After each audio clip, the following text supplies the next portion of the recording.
Assalamualaikum warahmatullahi wabarakatuh. Hari ini saya akan membentangkan surah An-Nur ayat yang ke-11, iaitu innal ladhina ja'uka bil ifki usbatum minkum la tahsabuhu syarran lakum bal huwa khairul lakum likulli imri'in minhum maktasaba minal ith walladhi tawalla kibrahu minhum lahu adzabun azim. Untuk syarahnya, ia mengisahkan tentang Aisyah yang telah difitnah oleh Abdul Ifki. Abdul Ifki telah memfitnah ianya berzina dengan Safwan kerana Aisyah tertinggal tandu untuk mengambil kalungnya dan telah disambut Safwan untuk kembali ke tandunya. Perkara ini telah berlanjutan selama sebulan dan menyebabkan Aisyah sedih. Pada satu hari, wanita Ansar datang kepada Aisyah untuk tidak bersedih jika dia tidak melakukan kesalahan. Maka Aisyah gembira pada itu. Setelah itu turunnya ayat ini.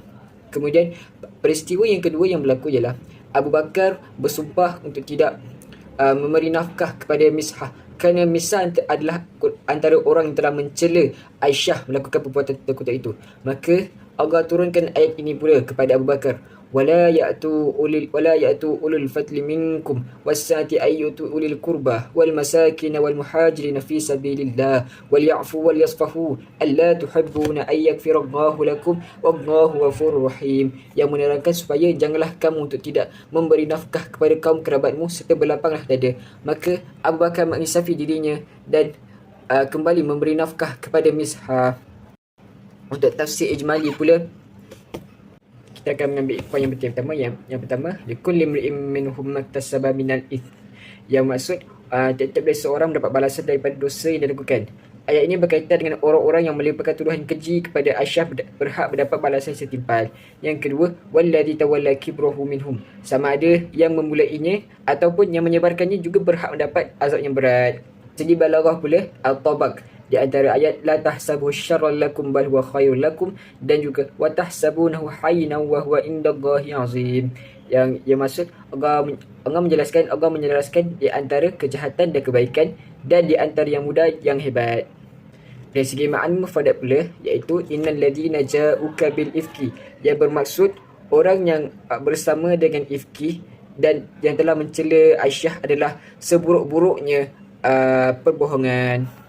Dan yang ketiga, wala tahsabu syarra lakum, yang maksud dan janganlah kamu menyangka bahawa itu adalah keburukan bagi kamu, dan janganlah kamu menyangka bahawa fitnah dan tuduhan itu adalah keburukan bagi kamu wahai keluarga Abu Bakar. Surah An-Nur ayat 12, Allah Subhanahu wa taala berfirman, A'udzubillahi minasyaitonirrajim.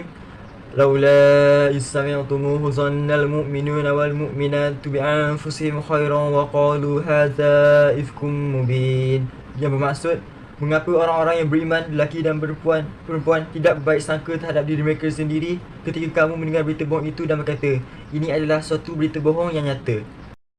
Syarah ayat bagi ayat 12 Surah An-Nur, sesiapa yang mendengarnya bercakap dengannya dengan hairan, dan tak kala dia maksud dia diberitahukan tentang azab orang yang memfitnah. Dan ada di antara orang yang beriman yang mendengarnya lalu diam, dan di antara mereka ada yang berkata dan membenarkan perintahnya, dan di antara mereka ada yang berdusta kepadanya. Apabila kamu mendengarnya, wahai orang-orang yang mengaku beriman, orang yang beriman iaitu lelaki dan perempuan, menyangka dan asalnya kamu menyangka iaitu wahai kaum, tetapi dia berpaling kepada mengumpat sebagai amaran untuk menegur, dan dia bercakap secara terbuka kepada wanita dan menunjukkan gambaran yang menggunakan pemikiran yang baik untuk menakut-nakutkan orang yang beranggapan jahat kesudahannya dirinya adalah benar-benar baik, sedangkan mereka kurang daripada orang-orang yang dia berdusta kepadanya. Maka mereka menegaskan dia tidak bersalah, kerana seorang itu tidak memikirkan manusia melainkan apa yang dia disifatkan atau saudara-saudara mereka, kerana orang-orang mukmin itu bagaikan satu tubuh. Dan yang demikian itu seperti orang yang diriwayatkan oleh Abu Ayyub Al-Ansari berkata kepada Ummu Ayyub, tidakkah kamu melihat apa yang dikatakan? Dia berkata, jika kamu di tempat Safwan, kamu akan bersangka buruk terhadap kesucian Rasulullah SAW. Jika dikatakan, mengapa tidak dikatakan apabila kamu mendengarnya, kamu menganggap diri kamu baik dan berkata, mengapa dia menyimpang dari tarik kepada mengumpat dan dari cara ganti pada zahir? Saya menjawab bahawa ini adalah keterlaluan dalam menegur dan cara berpaling, dan biarkan dia menyatakan perkataan iman, menunjukkan bahawa mengambil bahagian dari dalamnya memerlukan seorang mukmin tidak mempercayai saudara lakinya maupun seorang wanita mempercayai saudara perempuannya. Kenyataannya cela maupun seorang penuduh, dan ia mengandungi peringatan bahawa hak orang mukmin jika dikatakan tentang saudaranya adalah untuk menyandarkan perkara di dalamnya dengan sangkaan dan bukan daripada sangkaan keraguan. dan menyatakan dengan penuh berdasarkan pemikirannya tentang seorang mukmin yang baik. Ini adalah kepalsuan yang jelas. Pernyataan yang diisytiharkan tidak bersalah, tidak dikatakan seperti yang dikatakan oleh orang yang pasti dan mengetahui tentang realiti keadaan. Dan ini adalah dari akhlak yang baik bahawa orang yang bertanggungjawab dan orang yang memilih Anil mufradat bagi ayat 12. Wa zannal mu'minuna wal mu'minatu bi anfusihim khairan ayyuhal zannul khaira wa lam yusari'u ila at-tahmah fi man arafu fiha an-nazahah wat taharah. Dan orang-orang yang beriman lelaki dan perempuan bersangka baik terhadap diri mereka sendiri.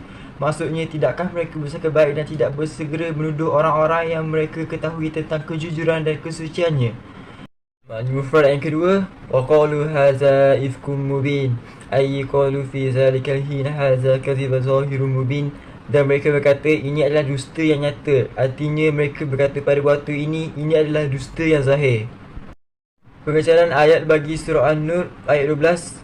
Kalau kita tidak bercakap tentang orang lain, tetapi jika kita dengan orang lain yang merendahkan martabat mana-mana orang yang bermaruah, maka hendaklah kita bercakap sesuatu untuk mempertahankan mereka. Jadilah orang yang berani untuk mempertahankan kebenaran. Lihatlah bagaimana seorang sahabat menangani perkara ini dengan benar.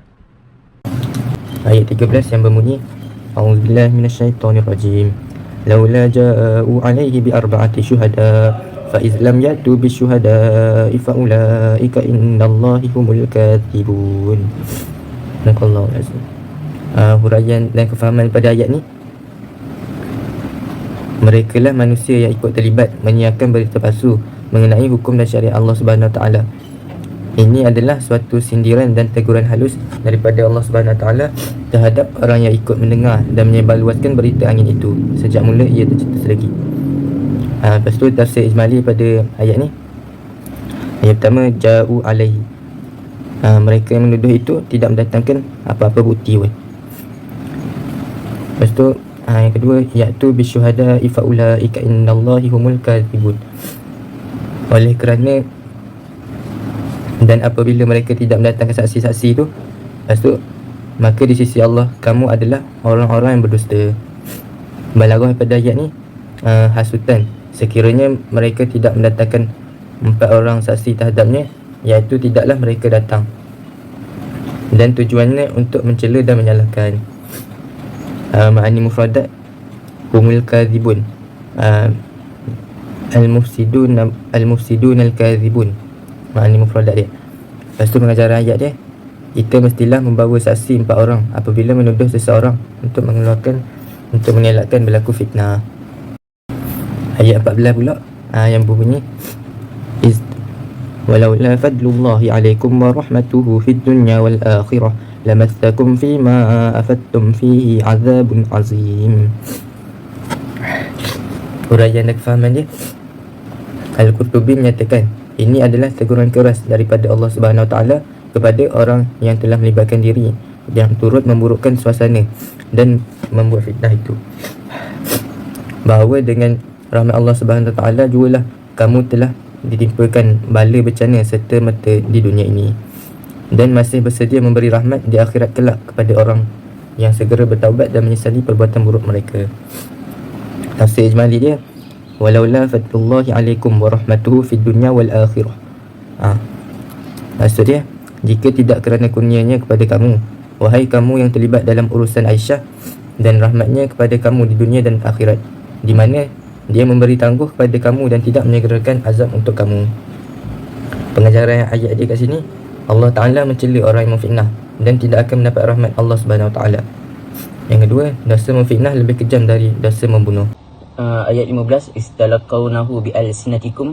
Ingatlah di waktu kamu menerima berita bohong itu dari mulut ke mulut, yakni mereka saling menceritakan berita itu, yakni ketika seorang daripada mereka bertemu dengan orang lain lalu berkata padanya, aku mendengar begini dan begitu. Mereka menceritakannya tanpa memeriksa kebenaran berita itu terlebih dahulu. Wataquluna bi afwahikum ma laysa lakum bihi ilm. Dan kamu katakan dengan hukum mulut apa yang tidak kamu ketahui sedikit pun, yakni berita yang mereka ucapkan itu hanya dari mulut ke mulut mereka sahaja, tidak sesuai dengan kenyataan yang terjadi yang bersumber daripada kesaksian langsung atau berita yang benar. Watahsabunahu hayyina, dan kamu menganggapnya satu yang ringan, yakni satu yang remeh dan tidak menimbulkan dosa. Wa huwa indallahi azim, padahal pada sisi Allah ia adalah dosa besar.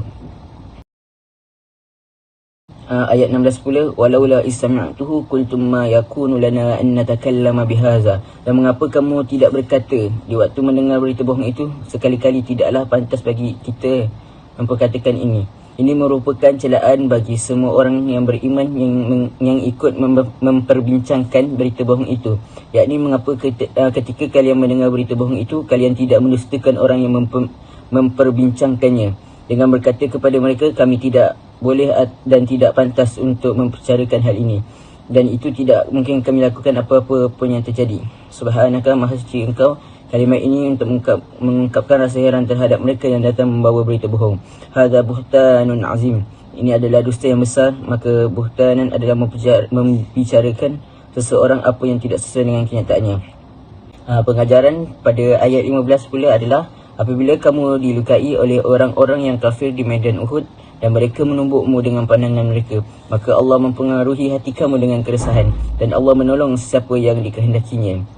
Pengajaran bagi ayat 16 pula ialah, bersabarlah atas apa yang mereka ucapkan, dan bersabarlah atas hukum Tuhanmu. Sesungguhnya kamu berada di bawah penglihatan kami, dan bertasbihlah dengan memuji Tuhanmu ketika kamu berdiri. Ayat-ayat ini menekankan pentingnya kesabaran dan keteguhan dalam menghadapi kesulitan dan tentangannya. Ayat-ayat ini diwahyukan pada masa yang sukar, di mana kaum muslim awalnya menghadapi cabaran dan penganiayaan daripada orang-orang musyrik Mekah. Ayat-ayat ini mengingati Nabi Muhammad SAW untuk tetap bersabar dan bergantung kepada petunjuk dan sokongan Allah. Mereka juga menekankan pentingnya memuji dan mengagungkan Allah sepanjang hari dan malam. Kedua ayat ini memberikan pengajaran tentang pentingnya kehati-hatian dalam menyebarkan informasi, menahan diri dari fitnah serta mengikuti petunjuk Allah dan Rasulnya dengan bersungguh-sungguh. Sambungan pada ayat 17 dan 18. A'udzubillahi minasyaitonirrajim. Ya'izzukumullahu an ta'udu limithlihi abadan in kuntum mu'minin wa yubayyinullahu lakumul ayah wallahu alimul hakim. Yang bermaksud, Allah memperingatkan kamu agar jangan kembali mengulangi seperti itu selama-lamanya jika kamu orang beriman, dan Allah menjelaskan ayat-ayatnya kepada kamu, dan Allah Maha mengetahui lagi Maha bijaksana. Ini adalah pengajaran apabila terlintas perkara yang tidak layak diucapkan tentang seorang hamba yang terbaik, maka tindakan yang seharusnya mereka ambil adalah berbaik sangka, dan janganlah mereka berprasangka selain itu.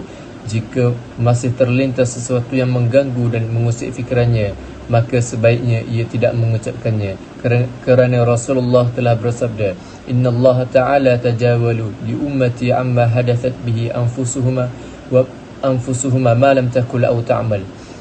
Yang bermaksud, sungguhnya Allah memaafkan umatku atas apa yang terlintas dalam hati mereka selama mereka tidak mengucapkannya dan tidak melakukannya. Hadis ini diriwayatkan oleh Al-Bukhari dan Muslim dalam kitab sahih mereka. Firman Allah, walaula idza sami'tumuhu qultum ma yakunu lana an natakallamu bihadza. Dan mengapa kamu tidak berkata di waktu mendengar berita yang palsu itu, sekali-kali tidaklah pantas bagi kita memperkatakan ini, yakni tidak layak bagi kami untuk mengucapkan perkataan ini dan menyampaikannya kepada orang lain. Firman Allah Ta'ala, Subhanaka hadza buhtanun azim. Maha suci engkau, ini adalah dusta yang besar, yakni Maha suci Allah. Tidak patut tuduhan seperti itu ditujukan kepada isteri Rasulnya dan kekasihnya. Kemudian Allah Ta'ala berfirman, Ya'azukumullahu an ta'udu limithlihi abada. Allah memperingatkan kamu agar jangan kembali membuat seperti itu selamanya, yakni Allah melarang dan mengancammu agar tidak melakukan perbuatan seperti itu selama-lamanya, yakni pada masa-masa akan datang. Oleh sebab itu Allah Ta'ala berfirman, in kuntum mu'minin, jika kamu orang-orang yang beriman, yakni jika kamu beriman kepada Allah dan syariatnya serta mengagungkan Rasulullah. Adapun orang yang memiliki sifat kufur, maka baginya hukuman yang lain pula. Kemudian Allah berfirman, wa yubayyinullahu lakumul ayah, dan Allah menerangkan kepadamu ayat-ayatnya, yakni menjelaskan hukum-hukum syar'i kepadamu dan hukum-hukum qadari. Lalu Allah Ta'ala berfirman, wallahu alimun hakim, dan Allah Maha mengetahui lagi Maha bijaksana, yakni Allah Maha mengetahui apa saja yang membawa maslahat bagi hamba-hambanya, dan Maha bijaksana dalam syariat dan takdir diputuskannya.